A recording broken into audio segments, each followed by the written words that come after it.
Greetings, my fellow freedom lovers and sovereign thinkers. Thank you for tuning to LL3 Podcast. My name is Craig, transmitting from the beautiful swampy mangroves of South Florida. And today's date is Wednesday, December 18th, 2019.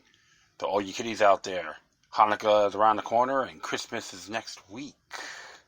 Hanukkah's supposed to start on the 22nd, if I'm correct.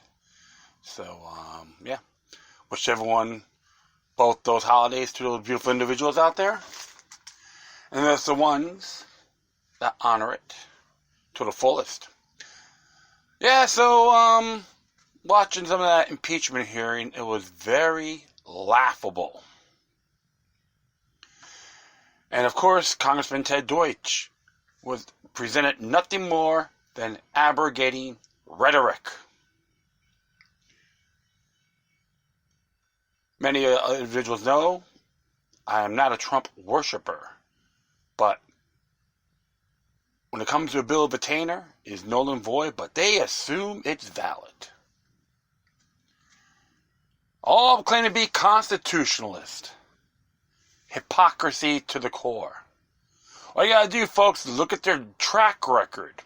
See what they vote for and wonder and find and verify if it's constitutional or not. Many of them that voted to impeach President Trump hate our Bill of Rights culture. They want to compromise it. And they're just examples.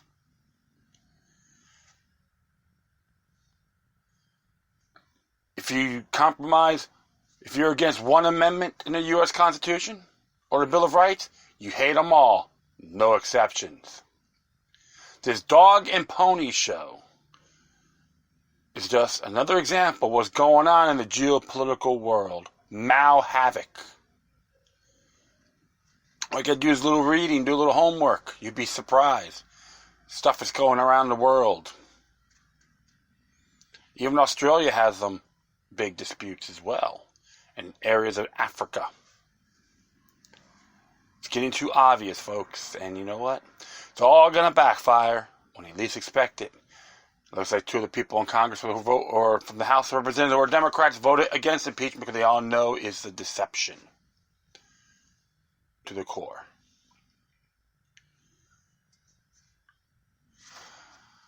But the whole thing is, everyone's talking about it. So I want to just go in a little different direction. And as we see here, just going through little changes here. Hold on.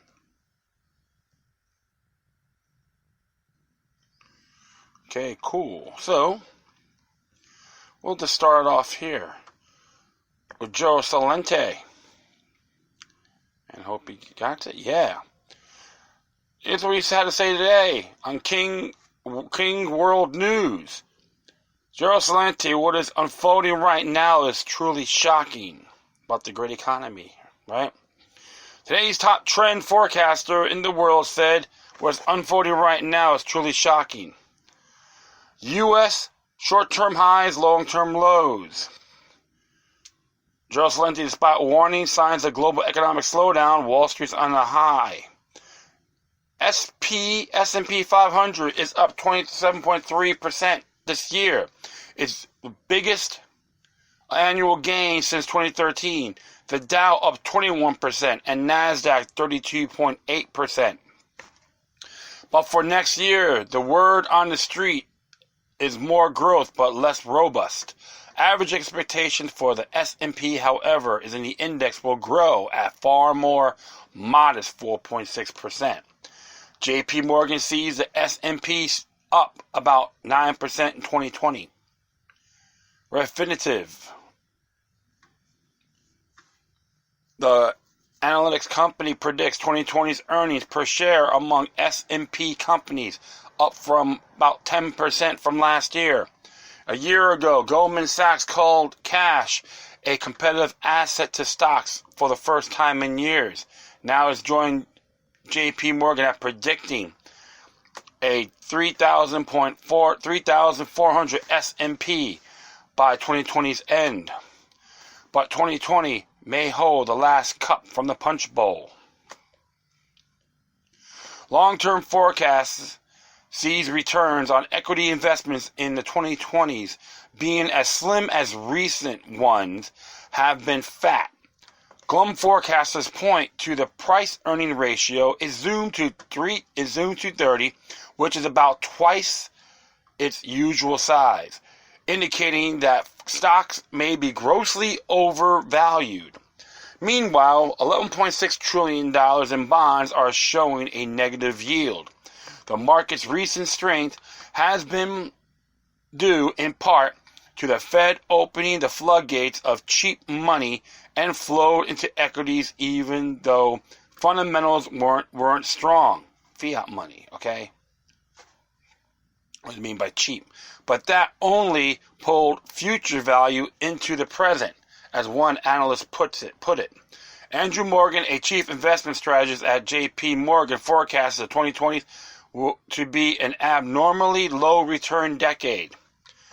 In fact, the investment firm GMO sees stocks shedding value at a rate of 3.9% annually for each of the next 7 years.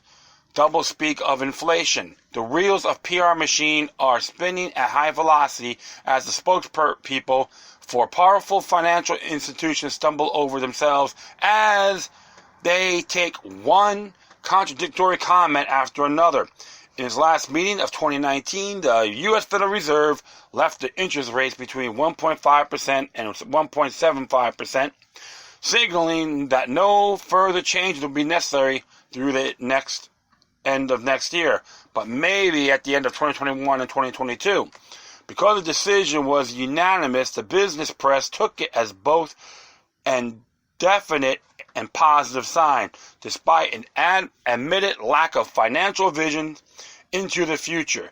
None of us have much of a sense of what the economy will look like in 2021, said Board Chair Jerome Powell. Despite not having much of a sense of what the economy will look like, Powell said, our economic outlook remains a favorable one, citing the unemployment rate and the U.S. economy in expansion for the 11th year in a row. Trend post. The Fed is presenting a fragmented, contradictory picture of the economy as Powell flips back and forth from optimism to pessimism within single statements. These leaders employ what George Orwell described as a doublethink in the novel 1984. Here's a quote: "Know and not to know, to be conscious of complete truthfulness while telling carefully constructed lies, to hold simultaneously two opinions which cancel out, knowing them to be contradictory and believing in both of them." As we continue to note in the Trends Journal, in the low unemployment rate of 3.5% touted in the media is a euphemism for millions of low-paying in healthcare, hospitality, and retail sectors. So low that employees need to work multiple jobs to pay for basic needs such as food and housing. Thank you, big government and Federal Reserve, for that. For example, nearly half of U.S. workers earn less than $30,000 a year, and nearly 40% of Americans can't cover a $400 emergency expense. These official statistics also exclude the underemployed part-time workers who prefer full-time work, the marginally attached to those who have not looked for work in the last 4 weeks, and discourage those who no longer are searching. The real or U-6 unemployment rate is typically double the rate reported in the media. Powell seems to understand this, expressing it in ambiguous terms. Like he says here, I like to say that the labor market is strong. I don't really want to say that it's tight. To call it hot, you'd want to see higher wages. If the unemployment rate was as impressive as the media says it is, inflation would tick up and the Fed would be able to restore the higher interest rate. Inflation is barely moving, Powell said, notwithstanding that unemployment is at a 50-year lows and expected to remain there. and so the need for rate increases is less.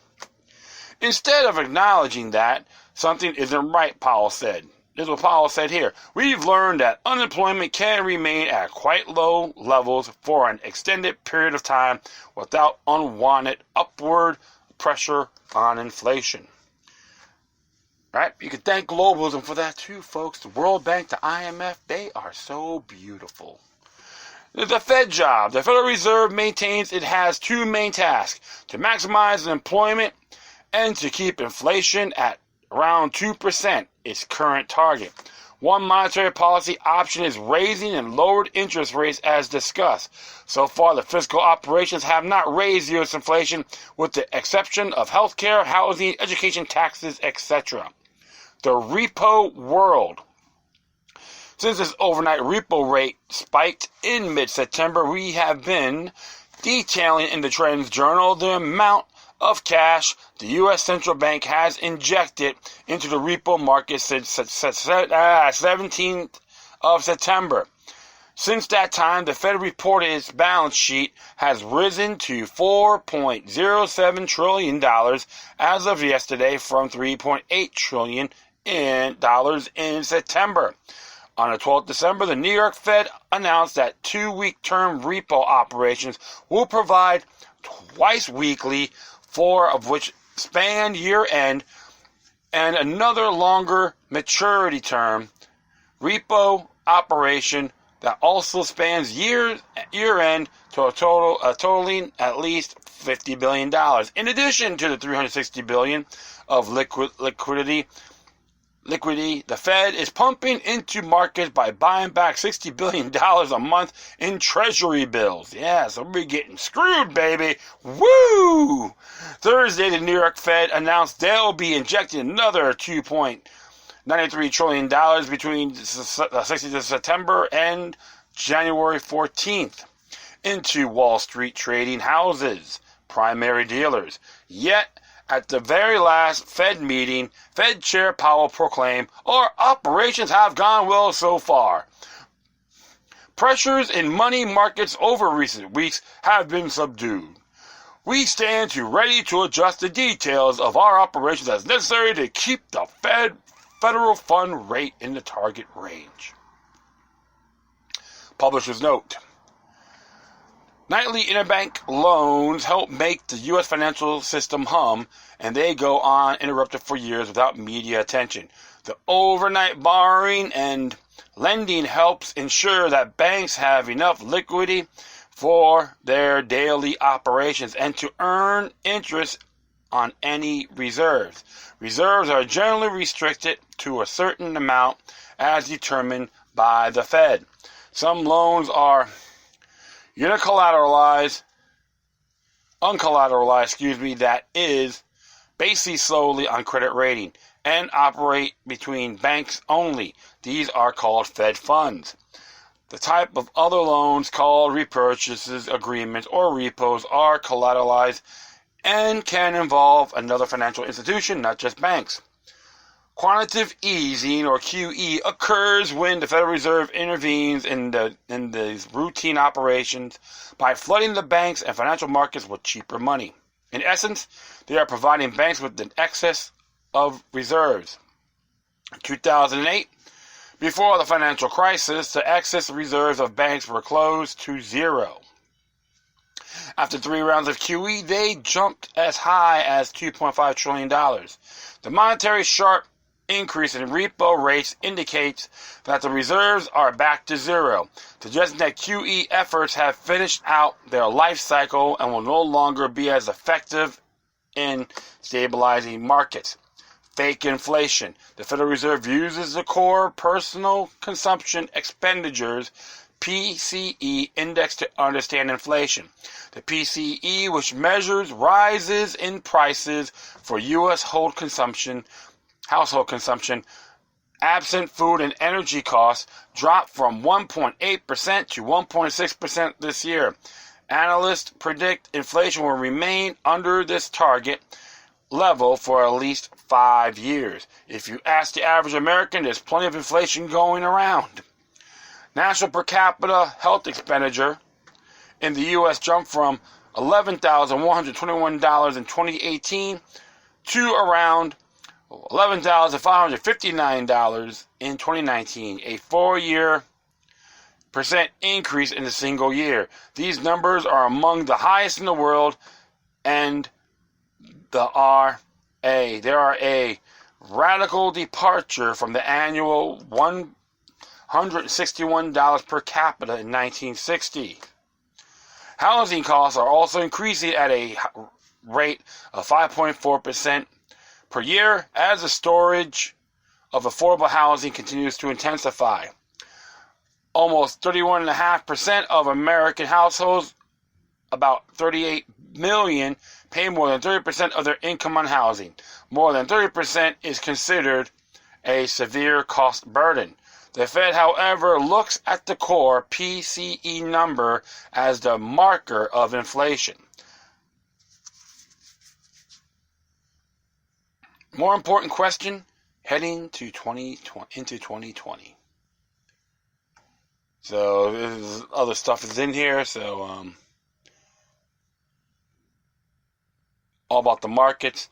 Yeah, and one thing I rarely talk about Gerald Celente, but I have keep tabs on him for a long time from the Alex Jones Show and Jeff Renz, etc. He's like I say, he is spot on in a lot of areas, and it's good to know to keep tabs on folks that have merit. He's a political atheist, so that's pretty cool. So we go after everybody, like myself, go after them on their actions. And that's why I know one thing, the whole like I said, he'll be going ape over the impeachment thing, how pathetic it is. He's not even a Trump lover, okay? So, and that's out of fairness.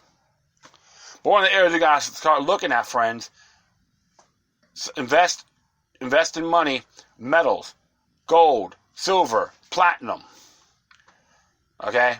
And keep them handy, even in coins.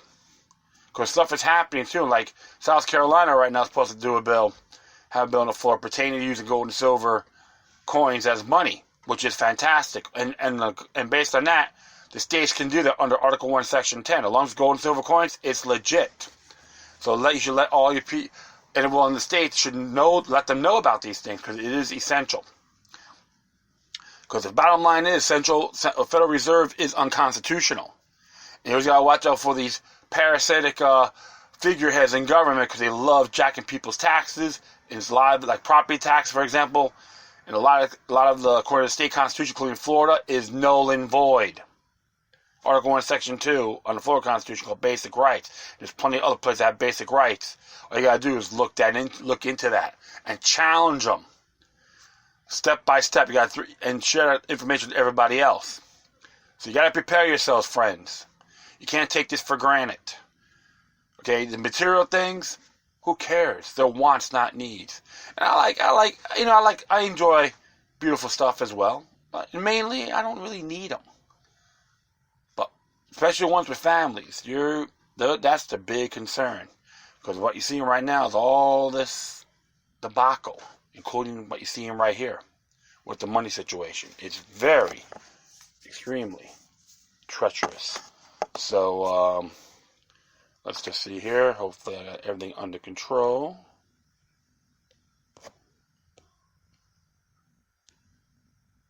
Oh yeah, they got to do here? Yeah, awesome. I'm just like, I had to check my show once in a while here. Alright, next one here, I'm going to check out. It's from an article, op-ed news.com.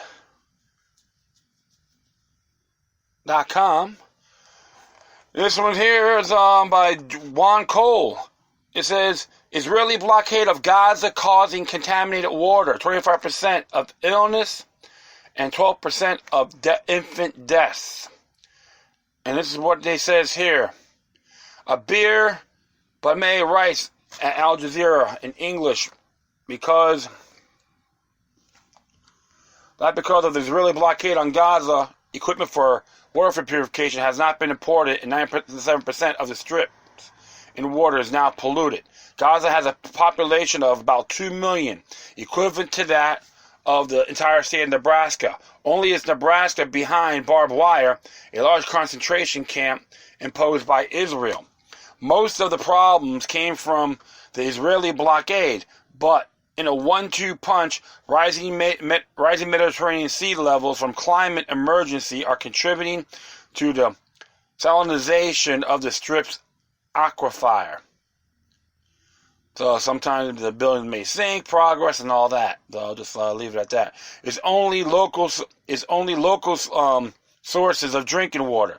These problems could be addressed with infrastructure improvements, but the Israeli blockade stopped the importation of the needed equipment.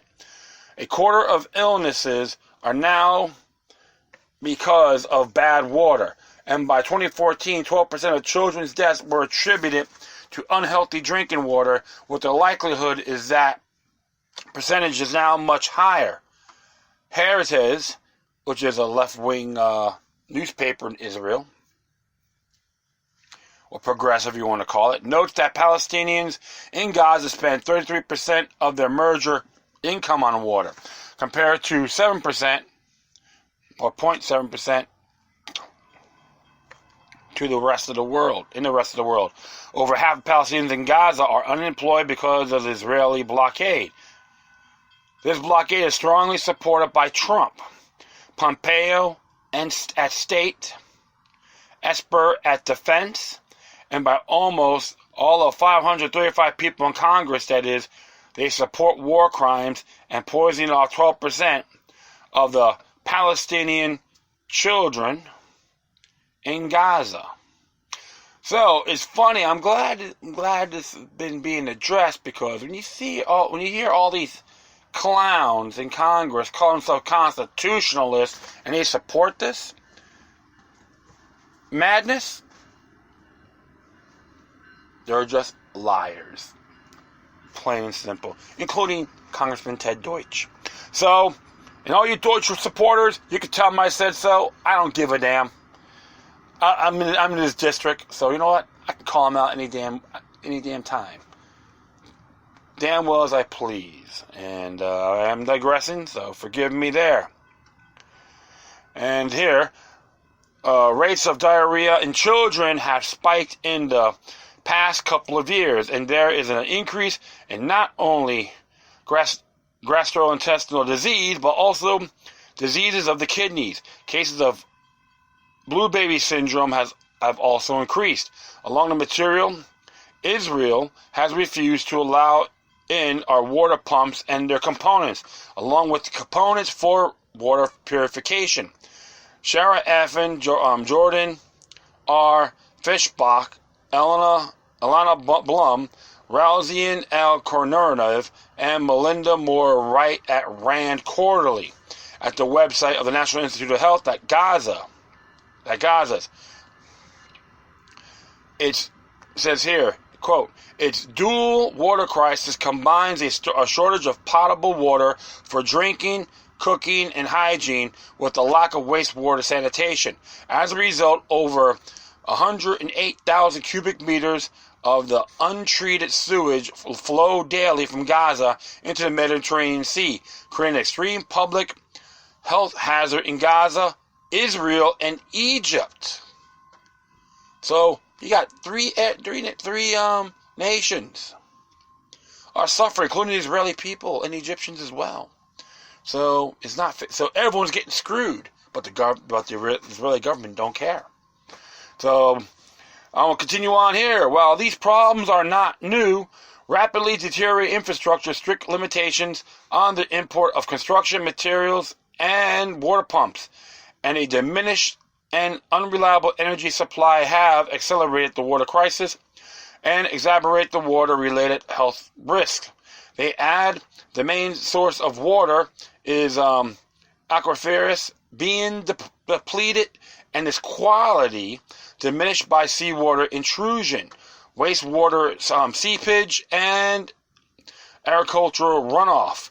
Bad water accounts for 1 in 4 people who fall ill in the Strip, and given that wastewater is going into the aquifer, the major source of drinking water, the authors warn that major disease outbreaks are imminent and should be prepared for. Israel slapped a blockade in Gaza in 2007 in the wake of the victory at the ballot box of Hamas and the failure of the U.S. and Israeli-backed attempt coup by the Palestinian Liberation Organization, the secular nationalist rival of Hamas that has its political base in the West Bank. Pro-Israel Israeli flags have painted all 2 million Palestinians in Gaza as terrorists because of Hamas's dominates the politics of the Strip. But half of Gaza's residents are children, so I don't think they don't really have much in the way of politics. Moreover, the United Nations still recognizes Israel as an occupying authority in Gaza, given that its control air, water, and borders under the 1949 Geneva Conference on Treatment of Occupied Population. It is a war crime for Israel to impose collective punishment on all Palestinian Gazas to get at Hamas. And there's even a video on this as well about patient Gaza, water under siege. You go look at that for yourselves. Hey, tyranny, I despise it all. And you know what's disturbing too? How many of them are Palestinians that live in Gaza or Jewish by faith or Jewish descent? But they don't count. That's how their rogue elements in government is. You got many rogue elements in the Israeli government that don't give a damn. But we all know too, as many people in Israel hate what's happening, and there's always been big rallies, speeches, protesting, etc. People are seeing the light. And like they say, if you criticize Israel as being anti-Semitic, that's nothing more than hogwash. You have the right to criticize whoever you want, as long as you back it up with facts. Have your merits. Not pure animosity, but principle. Like a person like myself, I despise imperialism, having an empire. To me, that's unacceptable.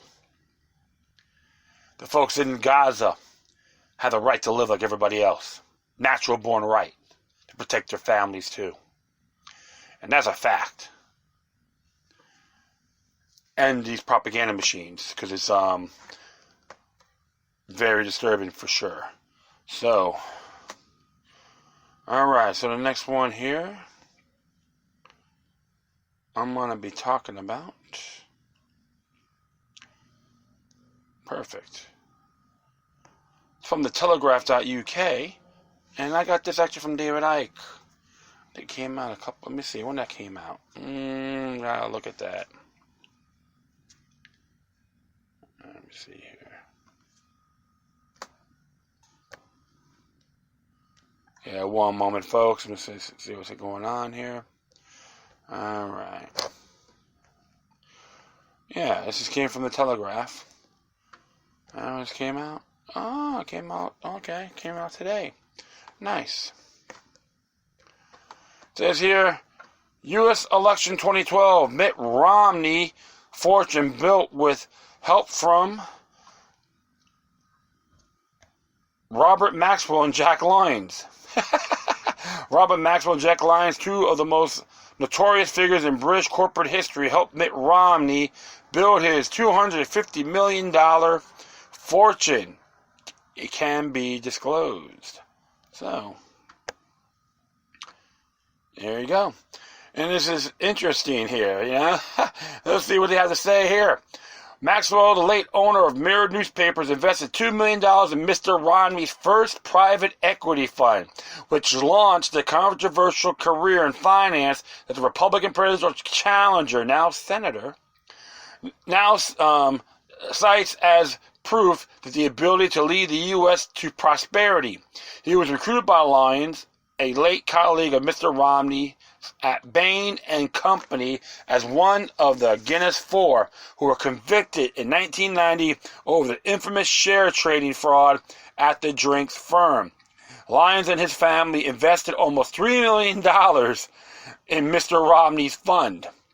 Both Lyons and Maxwell kept their money in tax havens. The discovery of their financial links to Mr. Romney comes amid mounting pressure on the former Massachusetts governor to disclose details of his own offshore holdings, including a Swiss bank account.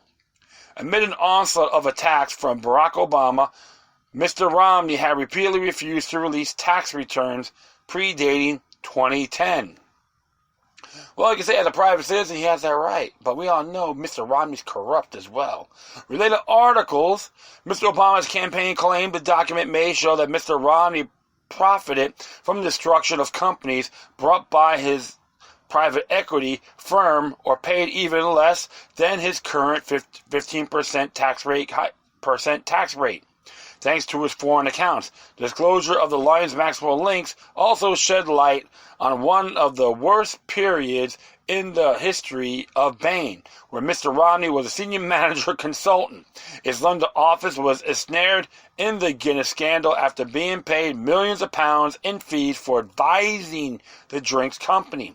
In 1984, Mr. Romney set up Bain Capital, the firm investment arm, oversees fundraising from his Boston office corporate files, obtained by the Daily Telegraph. Shows that Lyons, whom Bain hired to help set up its British office, was his first investor, putting $2.5 million via front company in Panama.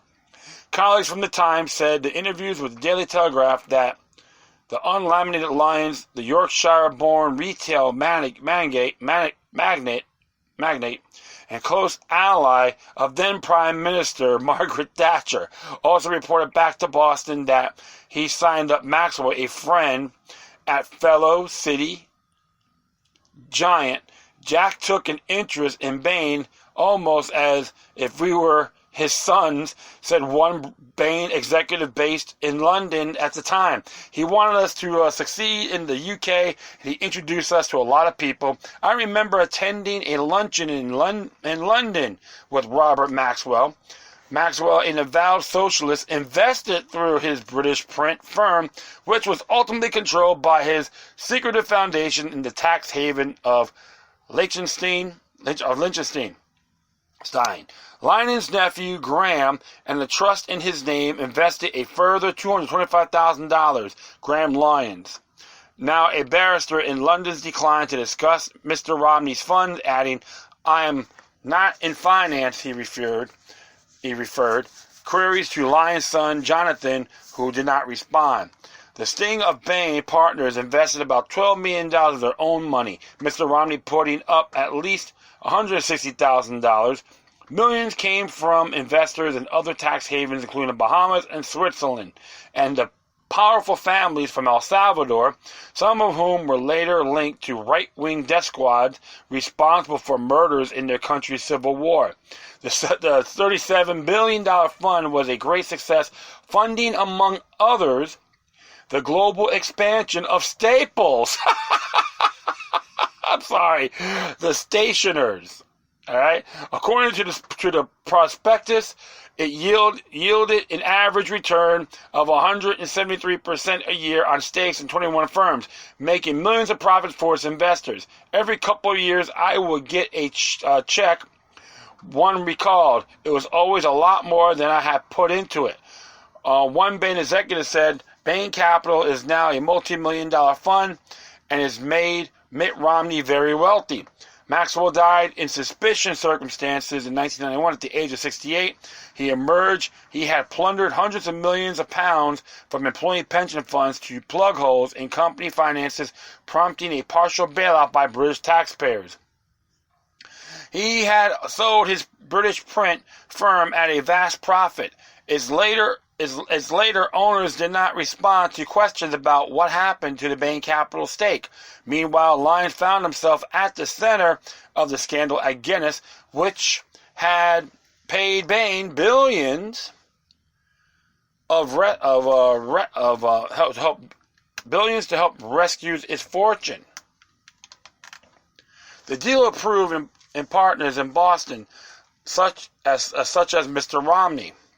Lyons was also being paid $100,000 a year by Bain, agreed to join a group of Guinness allies buying up Guinness stock to boost his shares price and make a 1986 takeover bid for a rival firm distillers more attractive. The takeover was successful, prompting Bill Bain, the firm's founder, Mr. Romney's mentor, to write Lyons from Boston. We are delighted to look forward to hearing the story of how you managed to pull it off. The truth was the deal secretly included £25 million in success fees or bribes for the allies to buy the stock and guarantees of refund of any losses, all illegal. Lyons and 3 others were convicted of theft and false accounting. While 3 were jailed, Lyons avoided prison due to ill health. He was stripped of his knighthood and CBE and fined £4 million. He died at age 92 in 2008.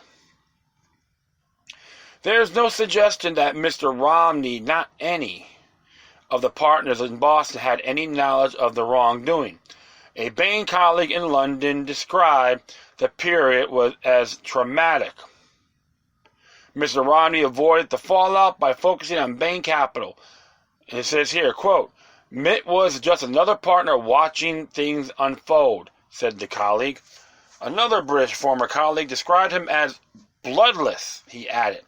He was the sort of person that you would admire rather than like.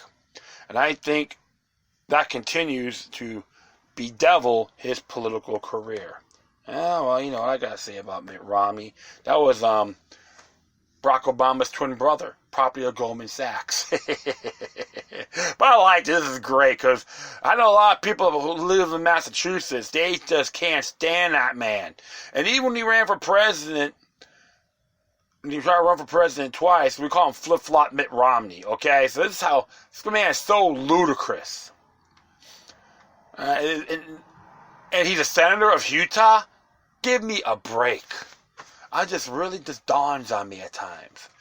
But wait, you guys gotta say this, my friend. This is just an example of how corrupt Mr. Romney is. So never fault. When it comes to politics, don't believe the hype. Do your homework before jumping the gun or the bandwagon. And I'm gonna hit this next one here. And yeah, perfect. This actually came from OpenSecrets.org, and it actually was came out a couple of days ago, and it got updated yesterday. It says here, cash-strapped NRA discloses spending on foreign fundraising for the first time. It is by Anna Mazzaglia. And let's just see what it says here.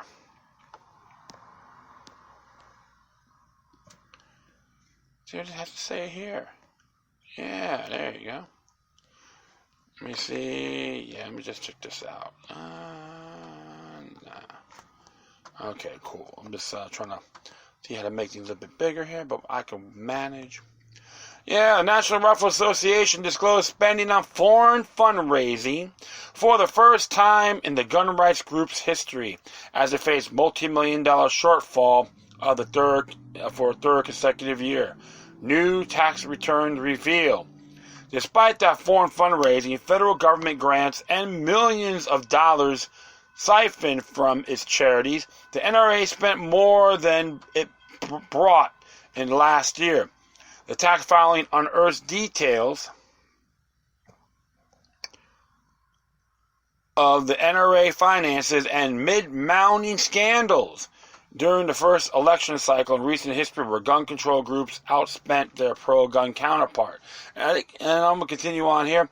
While the NRA's disclosed spending on foreign funding makes up only a small slice of the operator's total 2018 outlay, the actual amount of money brought in by that fundraising is unknown. The NRA is not allowed to use foreign funds to influence elections, but as a 501c4 nonprofit, it can continue to spend millions of dollars on political activity without revealing its funders.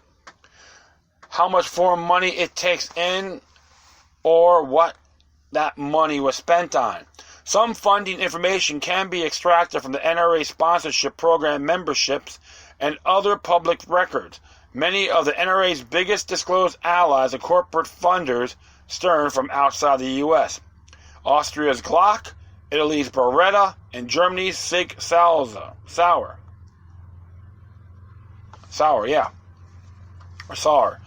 have all received membership in the NRA's Golden Ring of Freedom, which is composed of individuals or corporations that donate $1 million or more to the NRA and its affiliates. You may hear a train in the background. That's okay. The NRA's top disclosed ally in the gun industry is a firearms manufacturer, Taurus, which is based in Brazil and has a beachhead in Miami targeting U.S. markets. The exact amount the NRA receives from Taurus is not public, but the Brazilian gun manufacturer advertises that it buys an NRA membership for every gun sale to a U.S. customer. Last year may have been the first time the NRA disclosed spending on foreign fundraising, but the group has been building ties with foreign gun manufacturers for years. It has a long history of quietly pushing against gun regulation outside the U.S. in places like Brazil, where Taurus' headquarters is based. Prior to reporting $93,000 on foreign program expenses and $24,000 spent on foreign fundraising in 2018. The NRA's previously disclosed overseas activities were limited to offshore investments in Central America and Caribbean, along with occasional training or events in that region and Europe. A September 2019 report by Senate Finance Committee Democrats found that the NRA acted as a foreign asset for Russia in the lead-up to Trump's 2016 election. Good grief. Of Israel, they'll just give them the actual red carpet treatment, the ticker tape parade. You know how these people are. Good grief. And it says here, in the heat of congressional inquiries probing the NRA's ties to Russian actors. The NRA also admitted to taking Russian money. The organization said the cash wasn't used for political purposes. Gun lobby goes global. The NRA tax records show it's involved abroad, expanding to a longer list of regions from the Middle East and Asia to Europe and Sub-Saharan Africa. The NRA has been public about some of its activities in Sub-Saharan Africa, where it found an ally in the safari hunting expedition in the industry.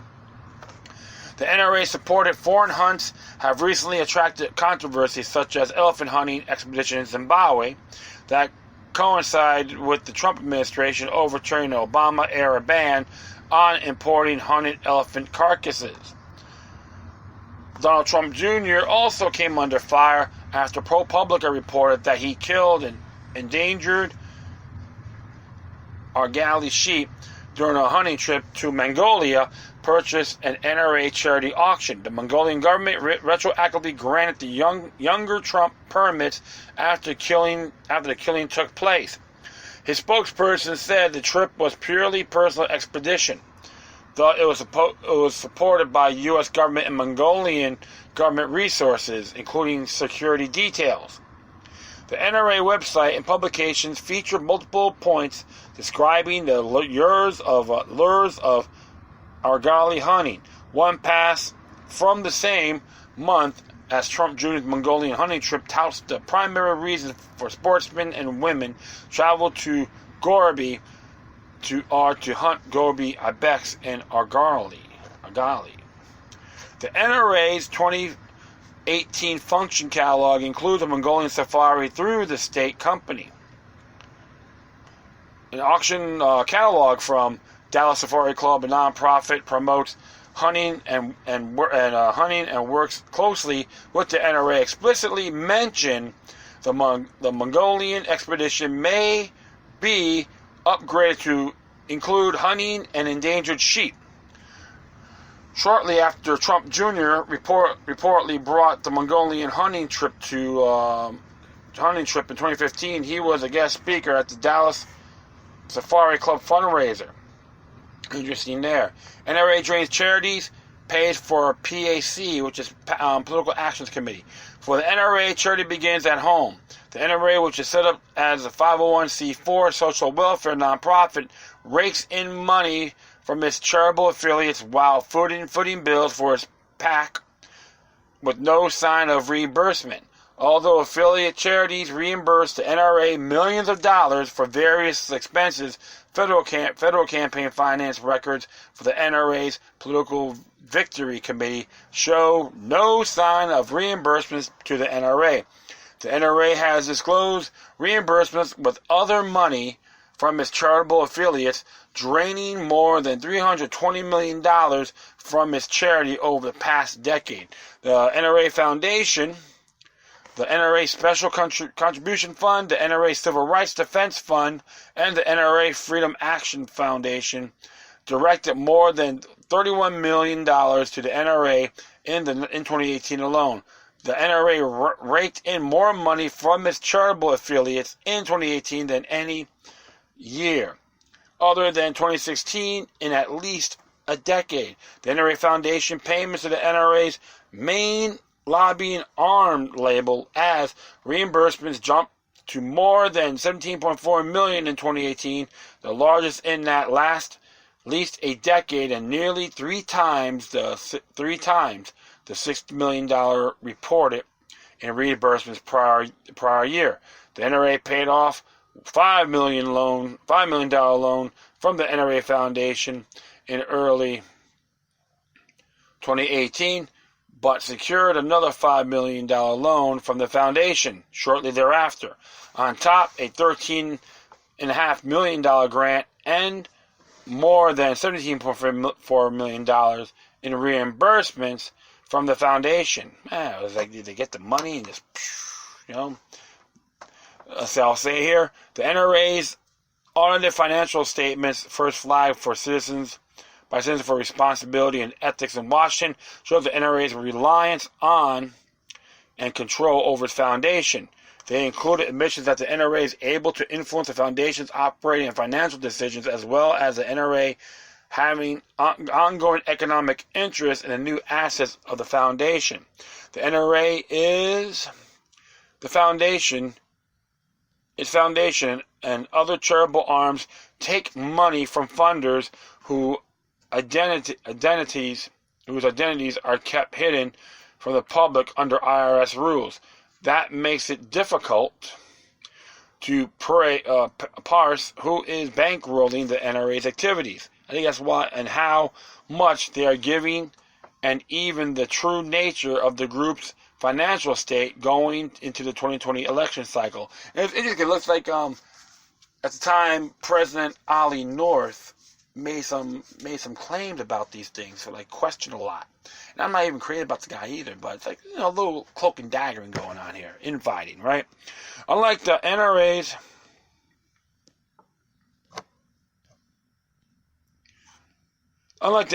main 501c4 arm, however, it affiliates charities allow donors to get a tax break in exchange for contributions, so that they are subject to more restrictions on political activity.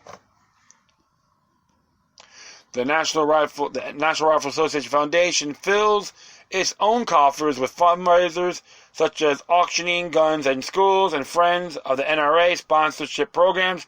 The top reported corporate sponsor is tactical rifle manufacturer Daniel Defense. Other big corporate sponsors include firearm manufacturers Henry, Repeating Arms, Mossberg, Inner Ordnance, and Ruger, as well as international hunting safari services providers B8, River South Safaris, Mbaba Safari, and Otis Safari specialty importers. The NRA reported covering more than $5.1 million in administrative and fundraising expenses for its PAC arm. The NRA Political Victory Committee last year alone shelling out roughly $90 million over the last decade, according to Open Secrets analysis of audited financial statements. Federal campaign finance records for the NRA's Political Victory Committee show no sign of reimbursements to the NRA, and an NRA spokesman did not respond for requests for comment. NRA under scrutiny. The NRA has incentives to preserve its reputation as a political juggernaut. If spending on activities such as politics or lobbying exceeds a certain percentage of the organization's overall budget, the organization may be subject to additional disclosure requirements or even be at risk of losing tax-exempt status. Nonprofits like the NRA may spend millions of dollars in elections without ever disclosing donors, but are not allowed to have politics in their primary purpose. The generally accepted rule that less than half of the 501c4 nonprofit operations can be devoted to influencing elections.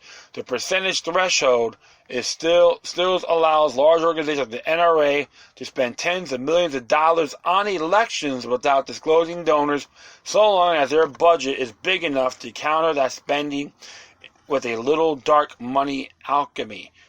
This means the NRA can spend millions of dollars on elections simply because it also reported similar account on activities it says are apolitical. But that doesn't mean the NRA is avoiding scrutiny. The New York State attorneys recently issued a new subpoena to the NRA covering a range of campaign finance and tax issues, according to the New York Times. The request reportedly included records retailed to transfers among the NRA's affiliates and charitable arms. Since the NRA is chartered in New York, it is subject to oversight to state attorney generals as well as the federal authorities. The same attorney general's office brought a case that led to the dissolution of the Trump Foundation and a hefty $2 million fine. The NRA's little-known federal funding. Despite its limited government rhetoric, the NRA experienced a resurgence of funding from another unlikely source in 2018, the U.S. government. In 2018, the Department of Defense awarded the NRA $11,900 for firearms instructor development.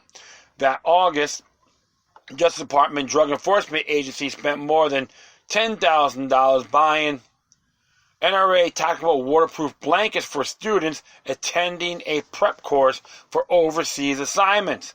The U.S. Border Patrol awards the NRA another $10,000 for a government contract classified as public relations services in the form of a recruiting sponsorship the following month. In 2019, the Department of Energy offered the NRA a potential award up to $24,653 for use of a specialized training venue with access to other facilities that support training such as classrooms and restrooms. Days later, on August 1st, the Interior Department rewarded the NRA a $50,000 grant. The grant was intended to help the Fish and Wildlife Service identify, protect, conserve, manage, enhance, or restore habitat or species on both public and private lands under the Recovery Act, which provided for the funding awarded as part of the federal stimulus package to promote economic growth. While the new government contracts are hardly the first instance in which the NRA got U.S. government support, they follow a lose since 2015 and marked the NRA's first government contracts under the Trump administration. Secretive LLCs tied to the NRA. The NRA tax return identifies related entities tied to a recent scandal and mysterious LLCs with all the trappings of shell companies that were not previously listed in tax returns filed by their gun rights group. Previously unreported entities tied to the NRA include Wingate Church Insurance Services and Lexington Concord Holdings LLC. Both entities share the NRA's address and are described as being in the development phase according to its tax returns. Delaware incorporation records and tax documents obtained by Open Secrets show both entities are directed by J. Stephen Hart, the NRA board's former outside counsel, who may be the best known as the lobbyist whose wife rented EPA Administrator Scott Pruitt a Capitol Hill condo for $50 a night And NRA spokesperson confirmed that Hart no longer represents the NRA. NRA reported paying $88,410 to Lexington Council Holdings, which was incorporated in August 2018.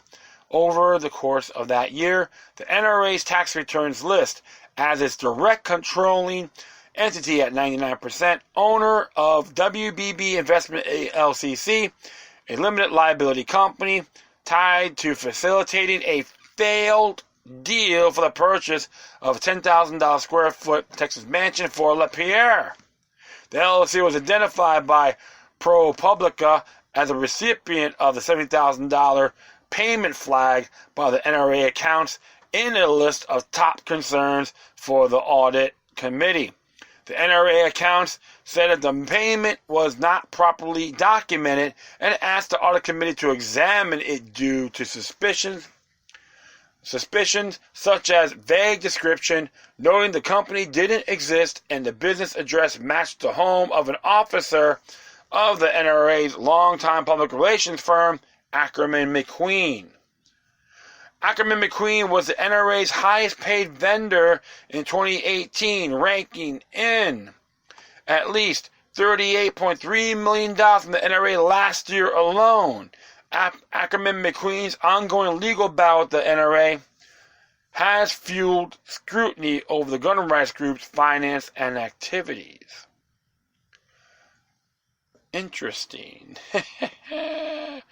Well, I can say this, folks. Like I said before, the Ollie North had a lot of those questions. Now things are being exposed. Was Ollie North right? Possibly. Something to look at. Big spending sprees and all that. But he'll be the fall guy. I wasn't even crazy, to be honest. I'm not too crazy about the man, Oliver North. Even some of the information I got from National Security Archives with his ties to the Iran-Contra scandal.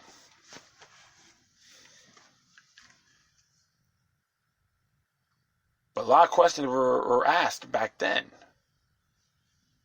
And one of those areas, you have to always look at the bigger picture. And see, this something like this, I could say, yeah, it's very suspicious, sketchy with the National Rifle Association.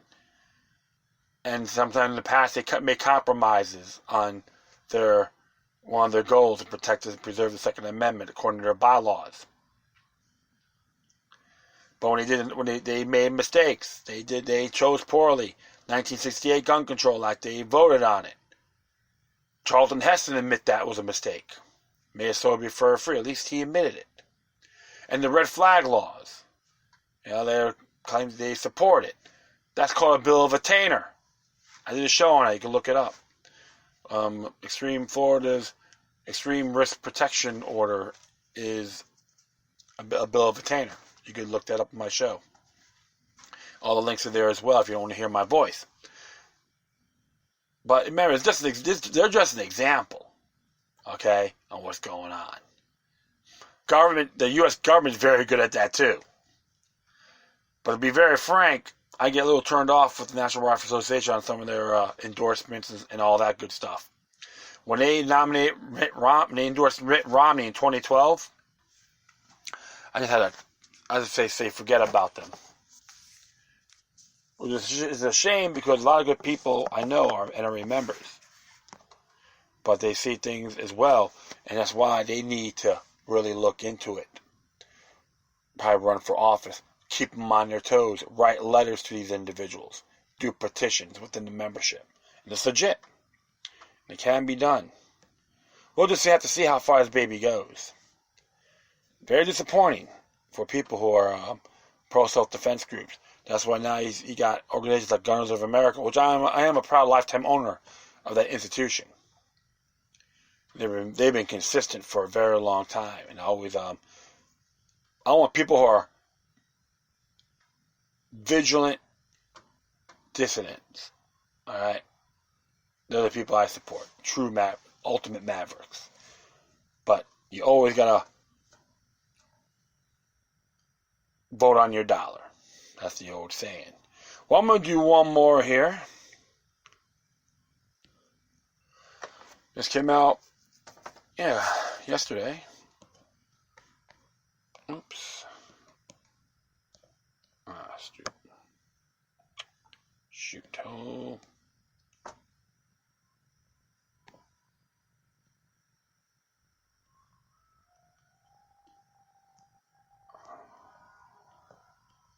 Where are you?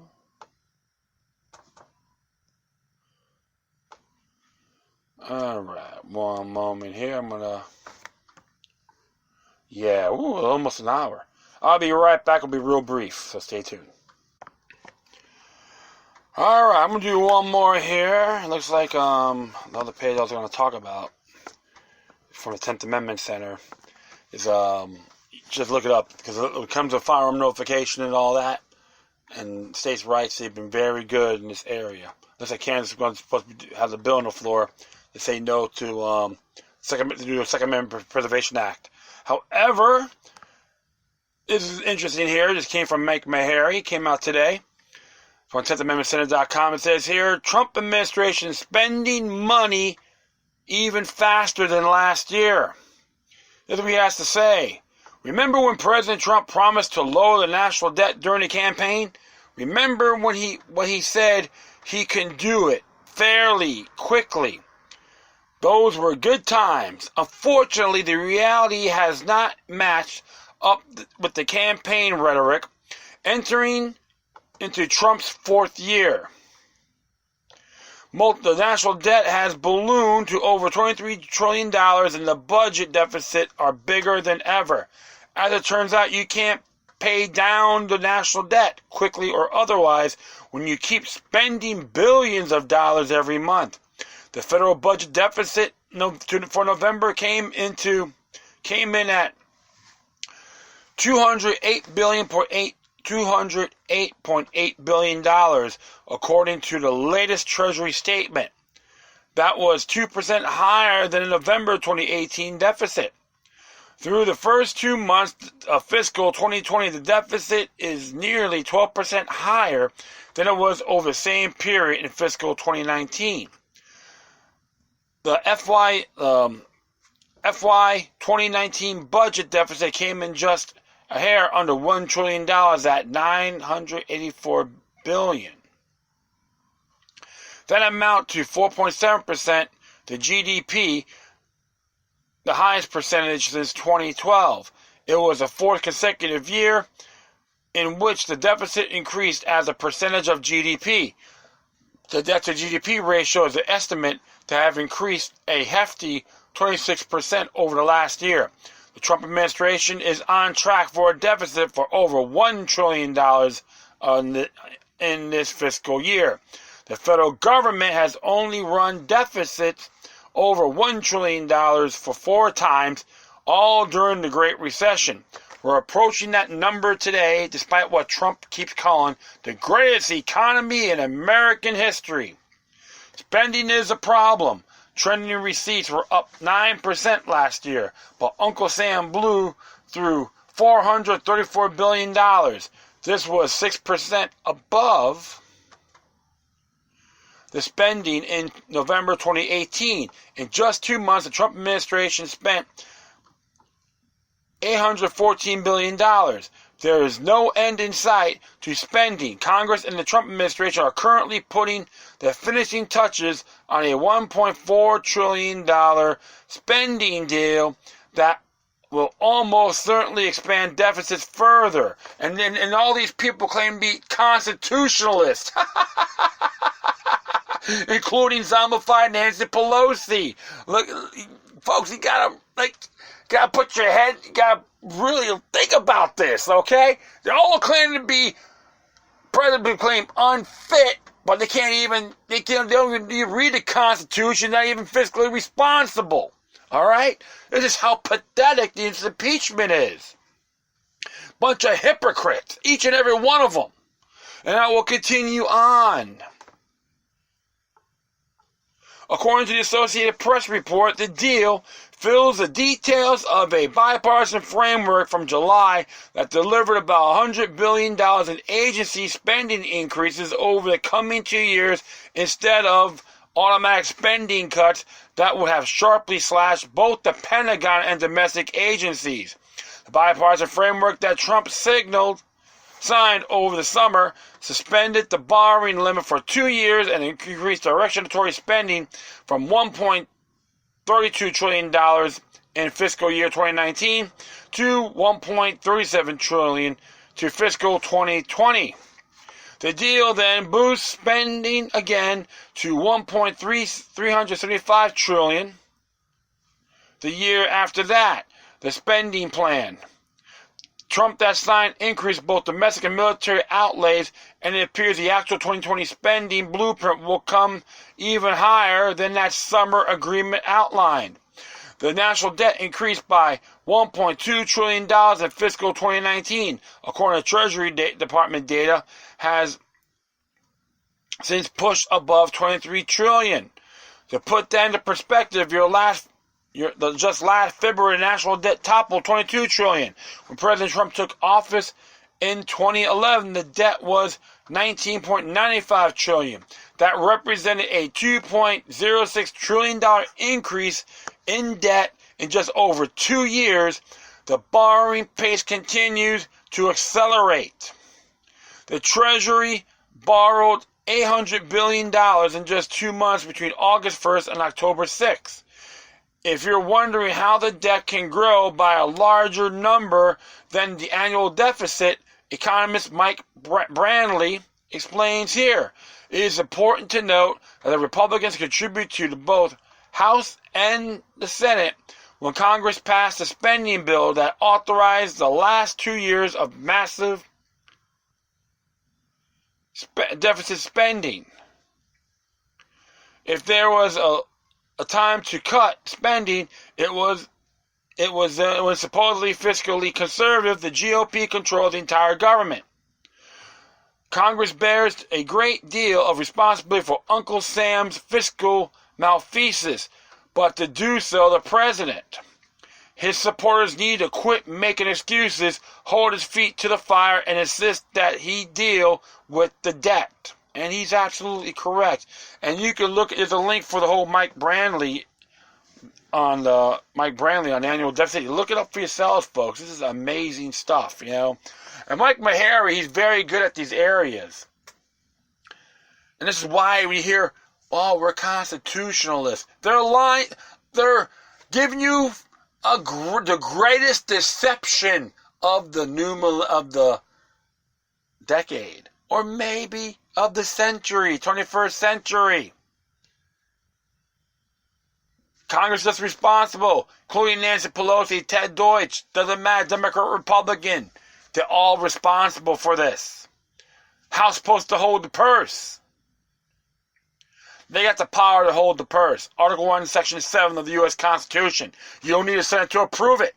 That's a joke. Someone tried to tell me that, and I tried to explain it to them, and they still want to glamour like a bunch of like another beaker, spazzing beaker. Me. Come on, get your phones, look it up. You don't have to get defensive. We don't need that. Who benefits? The banksters. They want this economy to collapse. So they can all point their finger instead of looking at ourselves. And our little factions, what side we're on, they'll see they screwed their colleagues, but they'll say, we're still good friends. So there's no excuses. Trump lovers and haters. Beware of the faction game. It's completely dangerous, extremely treacherous. So, folks, gold and silver, alternative money. That's how I look at it. Always protect yourselves, because stuff like this, you should be looking at the bigger picture instead of babbling saying my Lord and Savior. Because here it is. It's all facts. You can look it up. And you know what? And that is it. I'd like to thank everyone for listening. Plus, feel free to download and share us on your social media networks. If you have any questions, comments, or you sense something interesting you want to check out, whatever you do, please share correspondence with decorum. And I'll leave all the footnotes of my episode on my Spreaker page. Once again, thank you for your time. Let's always remember that demoniac resistance is healthy for the soul and can liberate humanity. Until next time, take care of yourselves, keep on spreading love, and may your guardian spirits be with you.